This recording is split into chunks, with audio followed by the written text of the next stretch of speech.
Ladies and gentlemen, boys and girls, you're watching another episode of Engine Room, a video podcast by Token Metrics. Maybe you're watching us on YouTube, in which case, thanks for being here. Subscribe to Token Metrics, give this video a like. Maybe you're listening on your favorite audio podcast platform. At any rate, we're glad you're here. My name's Dylan Love. I'm joined by Jacob, Forrest, and Bill. We're here to help you sort signal from noise in the admittedly rather noisy world of crypto. Guys, we got to talk about this crypto trading hamster named Mr. Gox. Here's what I've understood so far. He runs on a wheel. The position of the wheel pertains to one of 30 different cryptocurrencies. And then as soon as he exits the wheel, he goes through either a buy or sell tunnel, and that automatically opens up the according position to whatever crypto the hamster has selected. The funny thing about this is that he's up 20% since June. So he's a very savvy crypto trading hamster who has no idea that he's trading crypto. What do we make of this?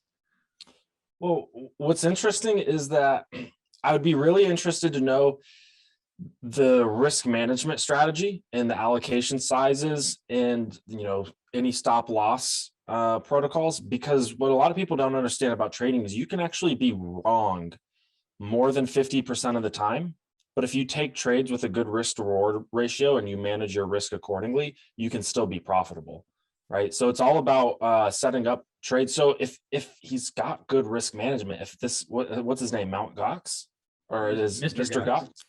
If Mr. Gox has taken a course or two in risk management, just kind of picking buy or sell can not be the worst thing in the world, because risk management really helps you out when it comes to being a profitable trader. One of the things that makes... Oh, go ahead, Bill. No, I mean, okay, so yeah, we have artificial intelligence, AI, and now we have animal intelligence, right? Okay. The thing that's funny about this, the first thing I thought of goes back to when I started in crypto, that even though it's like this digital revolutionary universe, because it is driven by humans and retail, they say it's emotional. I don't like that term, but crypto has a natural rhythm. Like Elliot from Elliot Wave, how did he figure that out? Well, he sat on a beach and watched waves come in and went home and traded, or went home and wrote a book. So the fact that crypto has a natural rhythm might be helping the little rodent randomly pick stuff. That's the first thing I thought of. It's like, oh yeah, it's got a natural rhythm. So some sort of natural biological creature might accidentally make 10 or 20%. Now, I know it doesn't make crypto look very good, but I don't know. It almost in some ways, in a small way, makes sense. The thought that it stirs up for me is that, obviously there's a human that's helping make all this happen. Somebody had to select which of the 30 cryptos would be on the list. Somebody had to design the software that automatically execute the trades. But at any rate, this is a kind of way to remove emotions from trading. It's also probably removing some amount of intelligence, but at any rate, we can kind of liken this to our own AI at Token Metrics that helps you trade without any care for what your thoughts or feelings are. Just help you find and make profitable trades. This is a slightly more comical version of that, but I feel there's a strong parallel at any rate. Any more to say about the crypto trading hamster? Because we got to talk about El Salvador next, of course. Yeah, I just want to, no offense to Mr. Gox, but I mean, 20% is good, but in crypto over the past 3 months, it's not amazing. Like, right, yes, right. It outperformed the S&P 500, the NASDAQ 100, but like if you bought ETH at 2,000 in June or 2,400, it's at, if you said this a few days ago when it was at 3,400, it's like, okay, well, that's like what, a 30-40% return. So it's like it's not the best in crypto, because crypto's gone up a lot, and if you followed one of our many picks, you'd have a lot more than a 20% return. Yeah, call us when you're at 100x, Mr. Gox. Yeah, exactly. Right. As always, there's El Salvador news this week. The president of the country has shared really compelling drone video of a volcano spewing steam and smoke. This is the country harnessing geothermal power from a volcano to mine Bitcoin. And I'm reading some kind of in my opinion, it's over the top speculation that El Salvador is on its way to becoming the richest country in the world. But at the same time, I can't help but admire the scrappiness that goes into everything that El Salvador is doing. We're going to make Bitcoin legal tender. We're going to mine it by tapping into a volcano. I mean, what I feel like countries have a lot to learn from this, perhaps. Am I off base here? You know, the best trades are the toughest trades. You know, it's easy to make fun of them, and people have, but, you know, again, they're like pioneers in this, right? They're like the innovator. So of course, everyone's going to be like, I don't know, in Kitty Hawk in the early 1900s, it's like, what? You want to make a plane that flies? I feel like El Salvador is like, no, man, we're doing this. We're not going to talk about crypto. We're actually going to push the button and doing it. I don't think they're getting enough credit for that.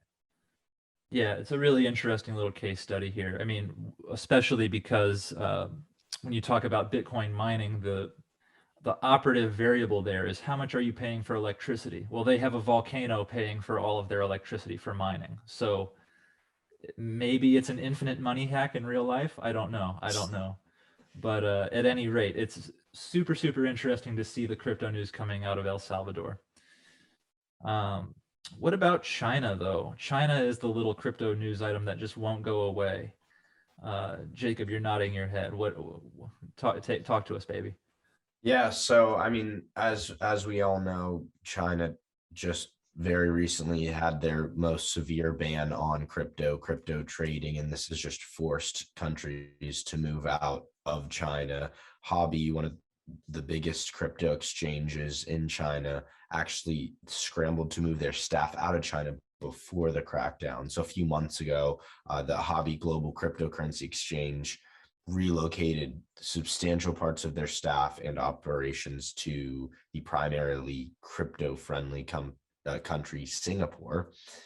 Then we had what we reported on Monday is the second largest Ethereum mining pool, Spark Pool, suspended all their operations. And just as of yesterday, B Pool, the fourth largest Ethereum mining pool, closed due to the China crackdown and said all their mining access services will stop on October 15th. So my question to all of you is, why is China doing this? I mean, like, it's bringing so much money into the country. It's the one of the biggest innovations of the past decade. So why are they just like, they're just like saying, we don't want this here, any country, this is for your taking, take all of this innovation, take all of this money. Like, for me, it just doesn't make sense. All right, well, let's unpack it. Dylan brought up in sort of the pre-pro for the show that Musk has, you know, commented that this is about communists wanting to maintain control, right? I mean, that's really what communists care about at the end of the day.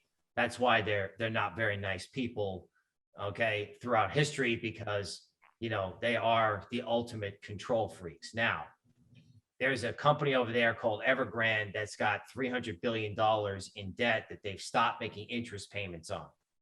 So ask yourself this question: who owns that debt? What bank, what hedge fund, what mutual fund, what anybody in China or elsewhere, who owns the debt? Okay, they're not going to get paid interest. They're not going to get their principal back, because Evergrande was borrowing money in the bond market to pay dividend holders in the stock market. The biggest holder, which of course is the owner. So they borrowed money in bonds for the owner to pay himself, kind of like scamish. So the question is, will Evergrande get bailed out by anybody, or will they just let it go? So what does this have to do with crypto?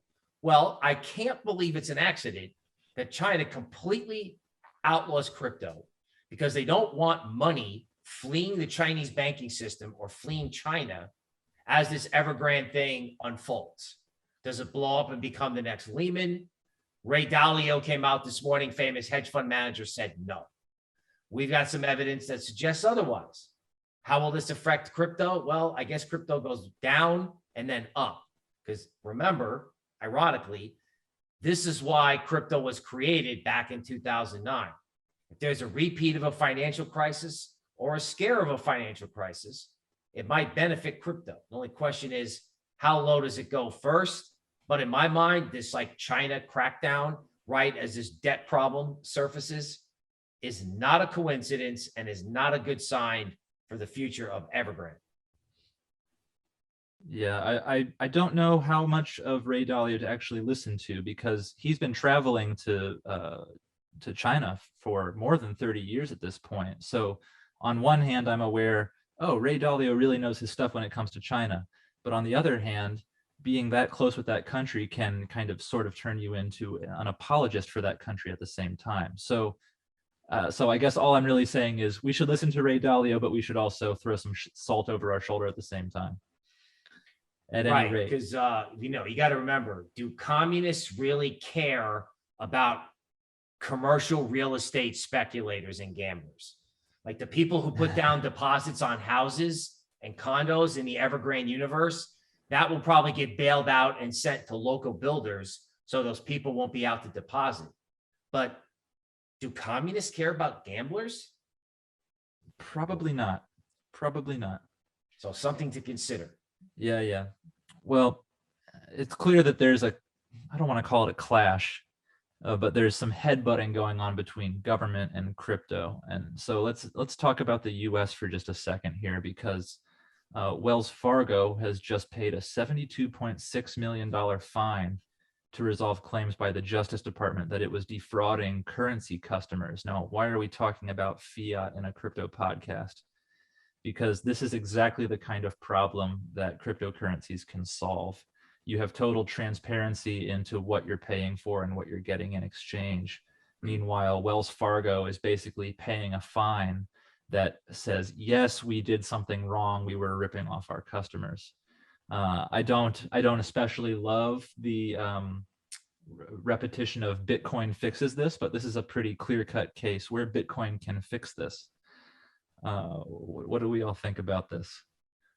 I mean, Well, my thoughts Go ahead, man. on this is, yes, crypto solves this, but if you have a crypto exchange or a crypto company that rips off their customers and it's decentralized and the founders are anonymous, what can you do about it? Like, you can't, the customers can't get refunds. That's a really if good there's point. if there's a hack and the customers lose hundreds of millions of dollars in ETH or Bitcoin or another crypto, you don't have any like fines that they don't, the company, the hacker doesn't go through the legal system. They don't have to pay fines. It's gone. So, I mean, that is maybe one negative aspect of crypto.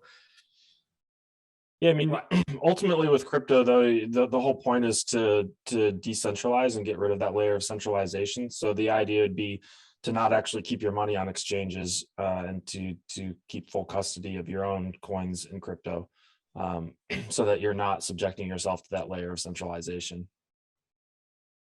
I read something very interesting today that, you know, I'm going to paraphrase, but the idea is that while we have this magical decentralized blockchain technology at our disposal, it's ultimately people that help make sure it works as designed. So maybe we all remember there's a news item, very recent news item about Bitfinex accidentally paying more than $23 million in fees to make a single Ethereum transaction.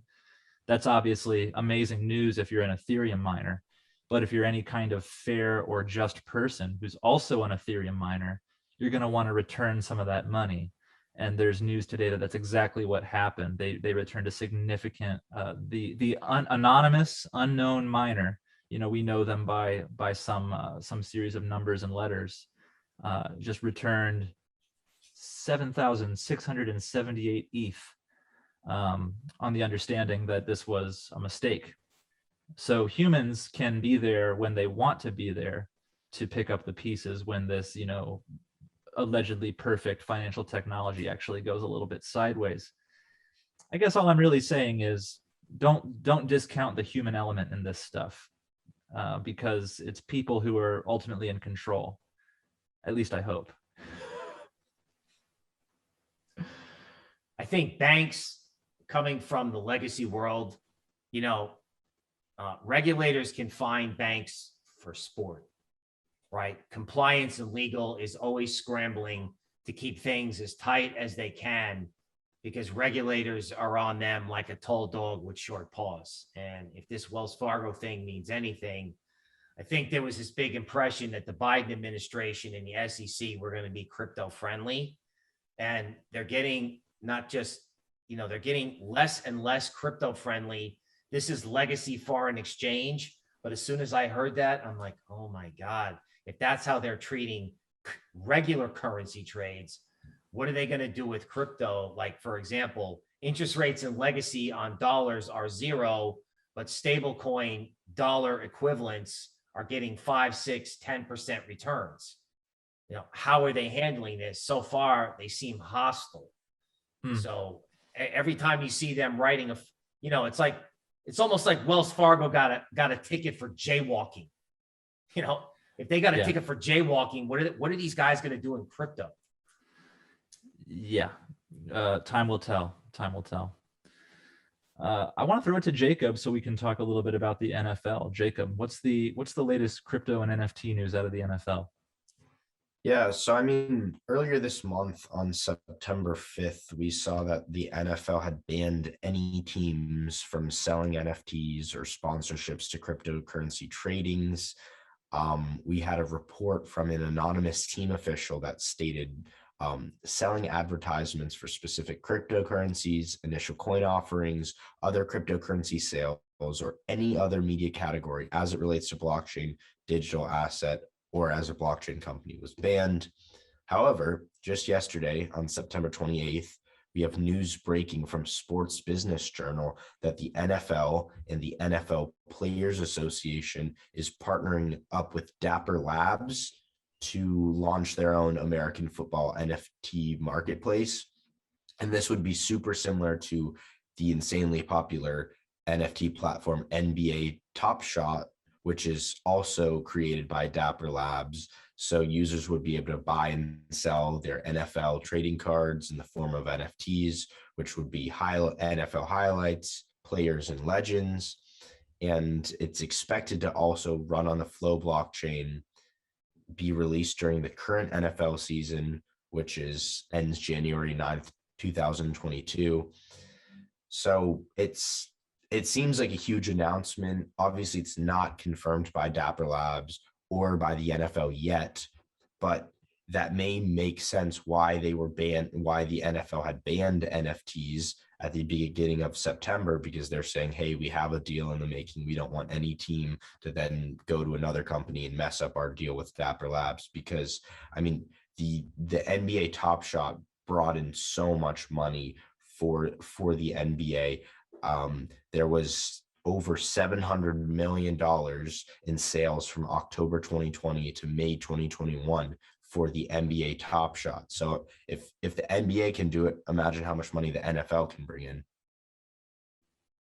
Yeah, there's more than a little bit of sports overlap with crypto and NFTs in particular. But is now an appropriate time to tee up for us to talk about NFTs? Oh God, please! Can't wait to hear.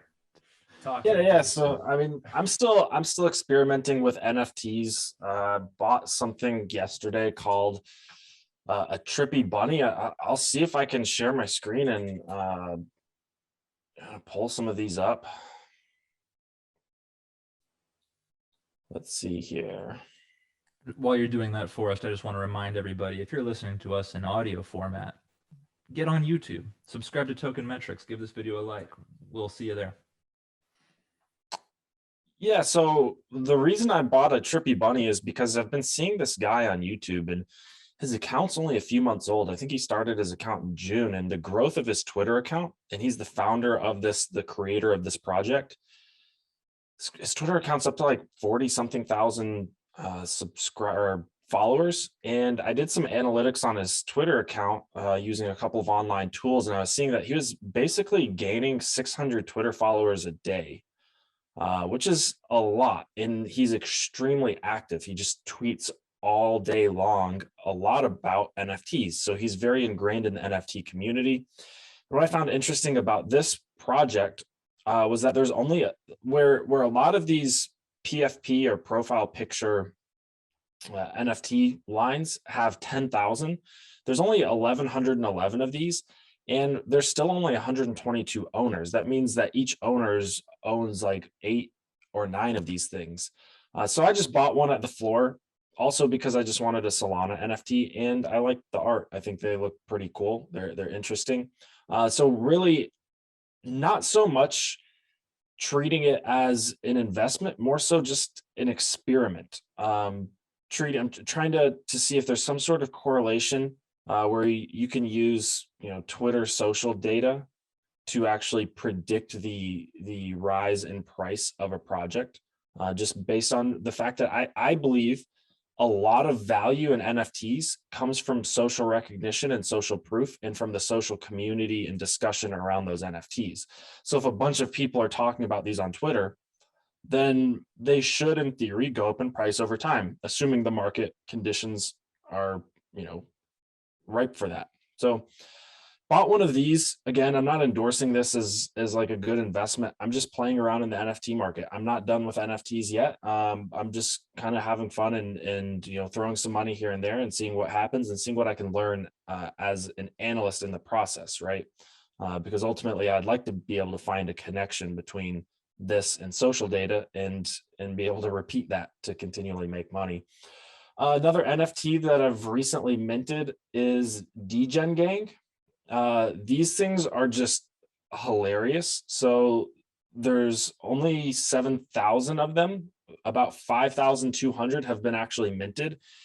And the art here, again, this is just, if you're listening on the podcast, this is just a generative art project that they're a dime a dozen now, right? They're absolutely a dime a dozen.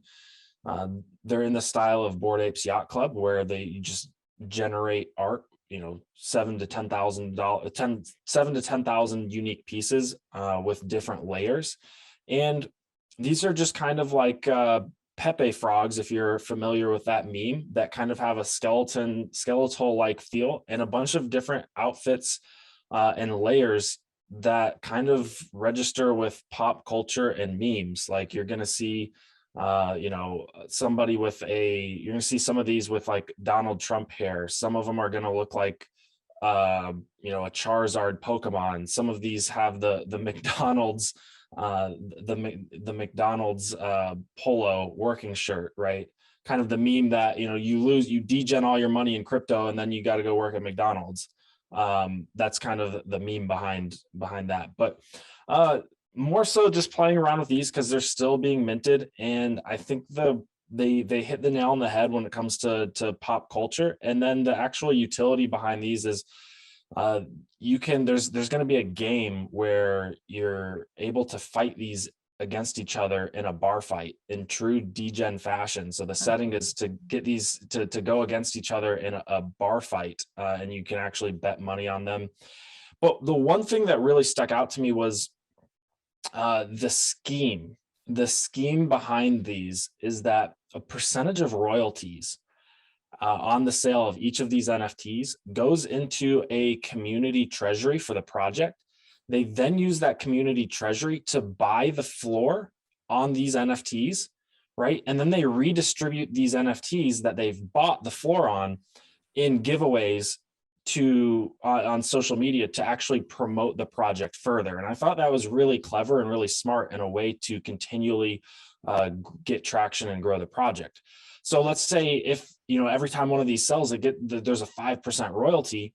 And again, let me be clear here. The name of this project is Degen Gang. This is a complete degen project to be investing. In fact, I wouldn't even view this as an investment. This is just me kind of participating in the NFT community and playing around with this. Mm-hmm. The idea here is that they can take a percentage of those royalties, right?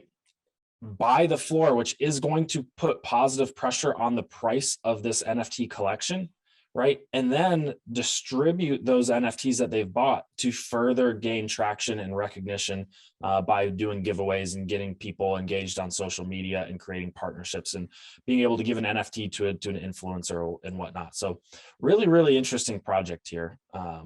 But that's the other one that I've kind of messed around with.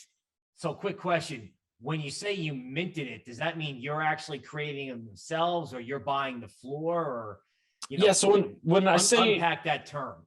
Yeah, so when you mint an NFT, it can mean a few different things, but when it comes to these projects, there's a total of 7,000 and only 5,200 have actually been minted. So there's about 1,800 that can still be minted.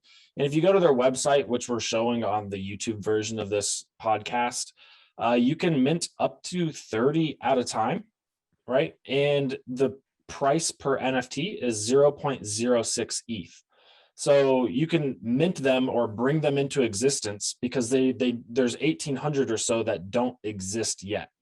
But once 7,000 have been minted, there will be no more in existence, or no more minting function, and they'll all be on the blockchain and can be sold on OpenSea.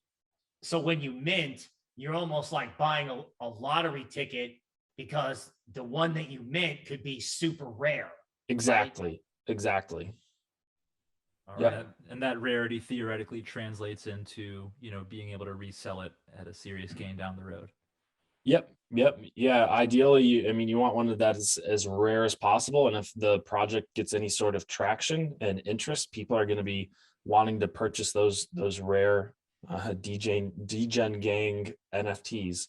So yeah, again, I can't stress enough how much of a degen activity this actually is. I don't want people to say, "Oh, Forrest, he's an analyst at Token Metrics. He's buying degen gangs. That must be a good investment. Let me go spend all my ETH on degen gang NFTs." That's not what's going on here. Yes, I have messed around and minted a few, but it's more so just kind of experimenting and getting some skin in the game and learning more about NFTs, right? And what drives their price. I'm kind of dying to see some gameplay when the time is right. I want to see these characters punch each other or something. Yeah, I have a couple questions. So I was just looking at the degen gang. So one, like, how'd you find it? Because it seems like it isn't that big of a project. Because when I've seen NFT projects before they launch, like if they have 10,000, it's usually like my way of assessing whether it's going to be super popular is their Twitter following and their Discord members. So if they have 2 to 3 times the amount that are available, then I'm thinking they're going to sell out instantly. So degen gang has 7,000 Twitter followers. There's 7,000 minted. They released the NFTs on September 14th. So that's about 2 weeks ago, and there's still 1,500 left. So that says to me that the demand isn't there completely. Maybe as they get more traction. I also saw a tweet from degen gang that there was 1,500 minted in the last 24 hours. So maybe the traction's picking up. So I guess I'm just curious what your thoughts are on that. Yeah. I found out about this project on Twitter, and I saw that they were being minted at a very fast rate, right? I think it was 13 to 1,500, like you said, that have been minted in the last 24 hours. It's starting to pick up steam, and you can also go on Nansen AI and see what people are minting recently. And you can see that the mints on this particular project are very, very high in recent time in the last 24 hours. So it's definitely picking up some traction, at least in the last 24 hours. We'll see if, how it goes for them, if they can mint all 7,000. And once they do, and there's, the real demand starts kicking in and the supply is capped, we'll see if the price floor can actually rise. For sure. What else do we have to cover? cover? And of course, now that Forrest buying it, once that word gets out, let's face it, we all know inside Token Metrics, Forrest knows a lot, and one day that's going to get out. I promise. Yeah. What about this Golem news, Jacob? This laptop app to mine Ethereum. What do we need to know about this? I know we're changing gears away from NFTs if it's not too soon to do that, but I know. Yeah, it's not crazy news. For me personally, I don't know a lot about mining, so I wanted to bring this up so we could talk about it, and then I guess hear your guys' thoughts on like personal mining. And so Golem released a laptop app to mine Ethereum, and so it's a decentralized computing resources sharing platform released, which is Golem Network released the Thorg app, which allows users to mine Ether on Windows-based PCs and laptops. So the way it works is the app runs in the background and harnesses unused computing power to process the calculations required for proof of work mining. And users are actually rewarded in Golem's native GLM token rather than ETH.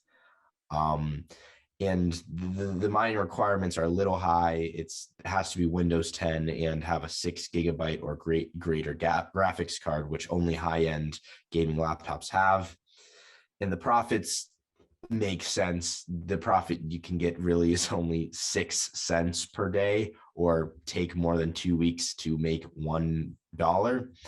So obviously mining, the profits aren't there, but I think it's a cool way for people, like just an everyday gamer who has a decent gaming computer, can get into mining. It's not just someone with a huge mining rig with 1,500 graphics cards and processors to mine. It can be the everyday person mining. And I know there's also other type of like cryptocurrencies where their proof of work mining is through an app on your phone. You just press it once a day and it runs in the background. Or there's all these other so I guess for me personally, I don't know much about different cryptos mining processes. So I wanted to bring this up because, one, it's interesting that you can mine from your laptop, and two, I want to hear what your guys' thoughts are on it. It sounds like a pretty conventional mining pool situation where you're one of many participants who are contributing computing power towards mining something, and then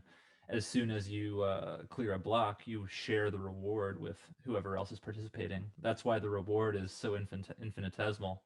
It's because there's probably a lot of other people involved. So 6 cents a day, yeah, I don't know. It's probably an interesting on-ramp, but it's never going to be somebody's main bag if they want to get into mining. It's probably a nice red pill to get somebody going down the rabbit hole. Yeah, it's like training wheels on your bike. It's a good way to get started. That's my take. Yeah. Yeah, mining's interesting too, because you're mining and only making like 6 cents a day, but right, if you were able to mine 6 cents a day of Dogecoin, 3 years, 4 years ago, or in 2016, that Dogecoin now is obviously that would have translated to maybe $60, $70, $80 a day, which actually is significant. So if if you hodl what you actually mine, it could turn into significant income in the future. Yeah, that's a good point. Guys, are we wrapping this thing up? Has it been another episode of Engine Room? Yeah, I think so. Fingers crossed that it's not 2008 all over again, dude. Yeah. Well, I've been back from vacation for 3 days. I'm already tired of saying it. So you can see me on YouTube. Fingers crossed. Yeah, whether the markets are bringing good news or bad news, we're here. We're along for the ride with you. So hang in there, stay with us. Guys, we're coming at you 3 days a week with this podcast called Engine Room. Today is the Wednesday episode. We'll see you Friday. Have a good one.